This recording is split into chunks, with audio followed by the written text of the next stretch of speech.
Olá, queridos. Bom dia. Eu sou a professora Joana Lúcia, do FTM de Ciências Naturais, e hoje nós vamos dar continuidade ao nosso estudo. Falaremos hoje de protozoários.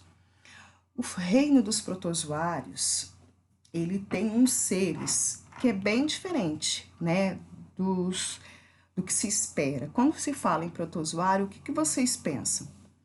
Certamente vocês pensam em verminhos, animaizinhos pequenininhos. Geralmente são isso que as pessoas pensam, né? Mas faz parte também desse reino as algas.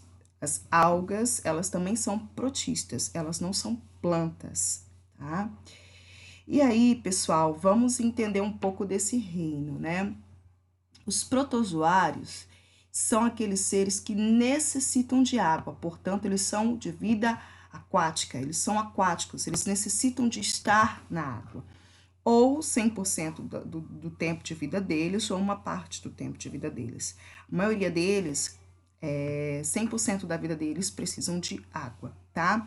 Então, o que representa esse reino? Os protozoários, eles pertencem ao reino protista, como eu já disse, e vai fazer parte os protozoários, que são esses animaizinhos aqui, ó, pequenininhos, animaizinhos entre aspas, tá? Não são animais.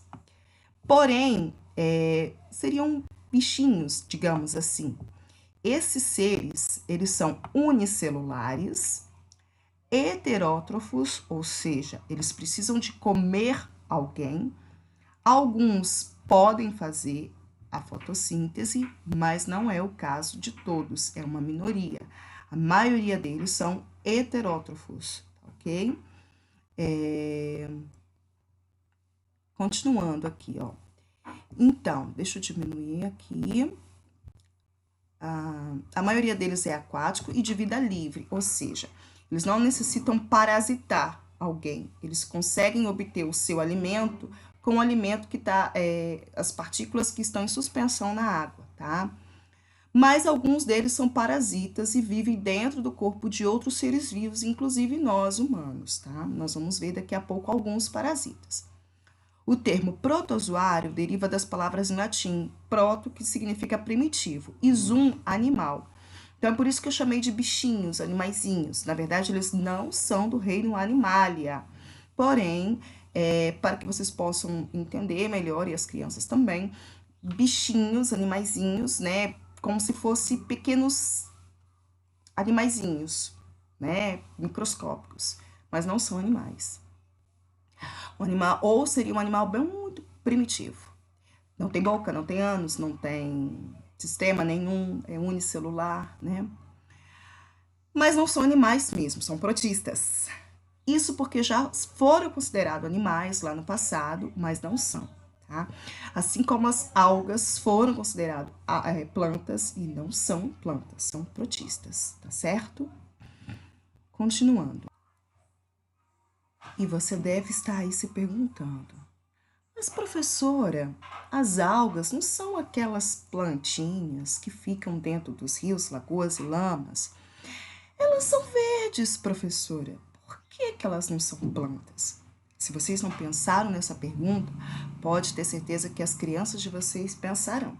E aí vocês precisam explicar, né? As plantas são células eucariontes vegetais, que eu mostrei para vocês no início dessa unidade. E as células eucariontes vegetais, elas possuem organelas membranosas, próximo ao núcleo, aquelas membranas dobradinhas, né, que são chamados de retículo endoplasmático rugoso, ou retículo endoplasmático, né, quando não tem ribossomos, e também o complexo Golgiense, que eu falei para vocês, que servia para armazenar substâncias e produzir membranas, bolsinhas. Pois bem, as células das algas não possuem essas organelas. Então, é o primeiro motivo. Elas se parecem muito com as células dos protistas, né, dos procariontes, do que com a célula dos eucariontes vegetais.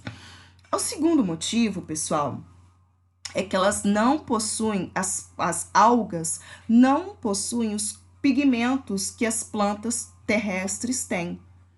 Não, professora, ela é verdinha, ela tem a clorofila. Sim, ela pode ter o plasto de produzir clorofila, mas existem outros pigmentos que as plantas têm, como por exemplo, a antocianina, que é um pigmento que vai dar cor azul ou vermelho arroxeado algumas plantas. Como, por exemplo, o cromoplasto, eles não possuem o cromoplasto, nem o leucoplasto, que são plastos que são especializados em produzir pigmentos para raiz e para caule, respectivamente. Eles não possuem xantofila, que é um pigmento que vai dar a cor amarelada, tá? A planta. Não possui o beta-caroteno, que dá a cor laranja, como tem, por exemplo, na cenoura. Por essas razões é que elas são consideradas protistas ao invés de planta. E um outro motivo muito importante, as plantas elas formam um tecido. O que é um tecido, professora? Toda vez que eu tenho um grupo de células semelhantes que desempenham uma mesma função, elas são chamadas de tecido. Os protistas só têm uma célula, não forma tecido. E por fim, embora vivam na água, os protistas não utilizam água para fazer a fotossíntese, assim como as plantas terrestres. Por esses motivos é que as algas são protistas e não são plantas. Explicado? Tá? Então vamos lá, vamos continuar aí. A maior parte desses protistas, desses bichinhos protozoários, digamos assim, eles causam doença em nós humanos. Aí quando fala da importância desses protozoários, eles falam assim, nenhuma, professora, só causa doença. Vocês lembram da aula que eu dei de evolução? Em que a natureza, ela usa de certos artifícios para controlar as populações, para que se mantenha em equilíbrio, certo? Uma das importâncias para a natureza das bactérias, dos vírus e dos protozoários é exatamente isso: provocar doenças, provocar mortes. Ué, professor, não estou entendendo. Está dizendo que é bom matar as pessoas, as populações? Não para a gente, mas para o planeta sim. O planeta não cresce constantemente, ele tem o seu tamanho limitado, né? Mas as populações estão constantemente crescendo. Então é necessário fazer com que elas parem de crescer, ou pelo menos controlar a quantidade de indivíduos. Então, uma importância biológica desses micro-organismos é justamente isso: provocar doença nas populações, nas diversas populações de bactérias, fungos, vírus, plantas, animais, humanos, mamíferos, aves, répteis. Para quê? Para que eles adoeçam, para que eles morram e fique apenas uma certa quantidade da população, né, para se manter em equilíbrio. Porque se todas as populações do planeta crescerem de uma forma exorbitante, vai faltar alimento, água apta, né, e eles vão acabar competindo entre si, vai acontecer o canibalismo, né, quando uma espécie come outro integrante da mesma espécie, vai ser um caos. Então, a natureza, ela faz esses controles por meio desses micro-organismos causadores de doença que nós chamamos de patogênicos, tá? Então, qual a importância dos protozoários? Provocar doença nas populações, provocar a morte dos seres para controlar a população, para ela não crescer demais. Nossa Deus, e quem é que vai sobreviver? Aquele organismo que é mais resistente, mais forte, que tem um sistema imunológico mais sagaz, capaz de combater esses micro-organismos, tá? Então, apesar de minúsculos, os protozoários têm grande importância para os seres humanos e animais, tá? Milhões deles são encontrados nos oceanos, nos mares e também nas águas doces, tá? Eles podem servir de alimentos para os animais marinhos. Os animais marinhos de pequeno porte, eles vão comer esses protozoários, eles precisam de alimento e eles vão se alimentar desses animais pequenininhos, desses bichinhos protozoários, não são animais, tá? Tá, professor, e se não tivesse os protozoários? Se não tivesse os animais marinhos, né, de pequeno porte, não teriam alimentos, né, poderiam até comer o fitoplâncton, que são outros seres vivos pequenininhos, mas eles não iriam existir e os de grande porte teria escassez de alimentos. Então, nós temos toda uma cadeia alimentar marinha que necessita dos protozoários, tá? Certos protozoários, como os foraminíferos, são revestidos por conchas pétreas, tá? Uma espécie de carrapaça bem pequenininha. Quando esses animais morrem, seus corpos se acumulam no fundo dos oceanos e contribuem para a formação de rochas calcárias, tá? Doenças. Entre as doenças humanas causadas por protozoários, inclui-se o impaludismo, que é a malária. A malária é transmitida por um mosquito, mas o mosquito é contaminado pelo plasmodium, né? Por um protozoário que vai infectar o mosquito, e o mosquito infectado pica o ser humano e passa para o ser humano esse protozoário. A amebíase, que é um protozoário, né? Eu acho que é o protozoário mais famoso que existe, que é a ameba, né? O brinquedo Amoeba é feito em homenagem à ameba, que é toda gelatinosa e anda por pseudópodes, né? A membrana plasmática da célula vai se movimentando, o citoplasma vai sendo projetado e ela vai se locomovendo. A tripanossomíase, ou também mais conhecido como doença de Chagas, né? A doença africana do sono também é provocada por um protozoário. Aqui no Brasil, a doença de Chagas ela é transmitida pelo Trypanosoma cruzi, um protozoário que ataca o barbeiro, que é um besouro, que vai servir de vetor. Ele vai se infectar com esse protozoário e vai, ao picar um ser humano que está dormindo durante a noite, ele vai levar esse protozoário para dentro da corrente sanguínea. Na verdade, quem faz isso somos nós. Ele pica o ser humano e defeca. Quando a gente é picado por ele, sentimos uma coceira. A gente dormindo coça. E acabamos levando as fezes desse besouro, né, para dentro da ferida. E ele elimina o protozoário nas fezes. Então, somos nós que acabamos de terminar esse transporte do protozoário para dentro da nossa corrente sanguínea.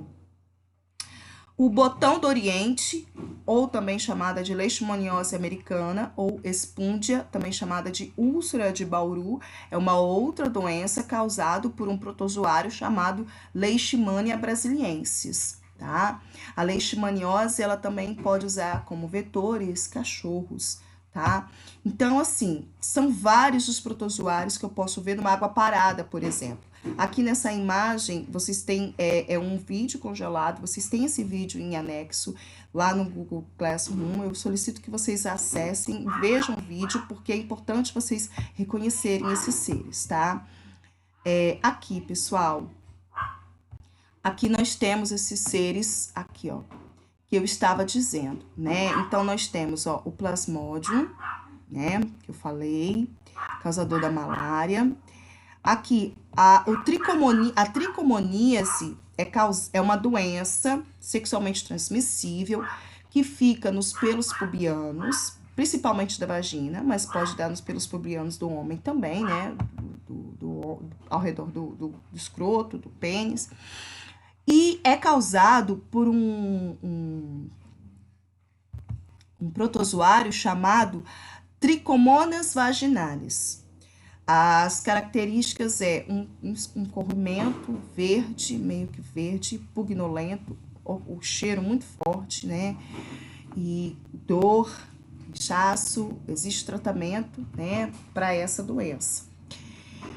Por isso que a camisinha feminina é o preservativo mais indicado, mais seguro, porque a camisinha feminina protege a vulva da mulher e vai proteger do Trichomonas vaginalis, que fica ali nesses pelos pubianos, coisa que a camisinha masculina não protege, tá? Por isso que a feminina tem uma porcentagem maior de proteção. A leishmaniose, né, causado pelo Leishmania sp. Por que Leishmania sp? Leishmania é o gênero, então existe um grupo de protozoários que vão causar essa doença. SP significa espécie. O epíteto específico é que vai dar o nome dessa espécie. Como a gente não sabe qual é o epíteto específico desse ser, que são vários, a gente coloca só o grupo, o nome da família, digamos assim, né, do grupo de seres causadores dessa doença. Então, Leishmania SP vai causar a leishmaniose. A amebíase, ela é causada pela ameba. A amebíase é característica de dor de barriga, né? Muitas cólicas intestinais, diarreia. A amebíase, então, é essa daqui, né? A ameba, daí vem o brinquedo, a ameba, né? A amoeba. E aqui a gente tem os flagelados de vida livre, ou seja, que não são parasitas. A Giardia lambia, que parece aqui, né, que tem 2 olhinhos, mas não são olhos, tá? São núcleos. Eles causam a... Gente, é a Gari que tá limpando lá na pracinha, que tá fazendo esse barulho insuportável. Enfim, a Giardia lambia, ela também vai causar sérios problemas intestinais, tá? Diarreias, cólicas intestinais, infecções intestinais. Vai causar a doença chamada giardíase, tá? Esse protozoário aqui. Existem os ciliados, que são de vida livre. E existem outros protozoários, né, que podem nos causar doenças. Então, boa parte deles causam doenças. Aqui, ó, o Trypanosoma cruzi, que é o causador da doença de Chagas, tá vendo? Ele tem esse formato aqui. É flagelado, né? A maioria deles são flagelados, que usam o flagelo para se locomover, visto que são unicelular. E eles podem ser ciliados também, terem vários pelinhos pequenininhos, parecido com os cílios dos nossos olhos. Tá complicado o barulho, né? Tá mesmo.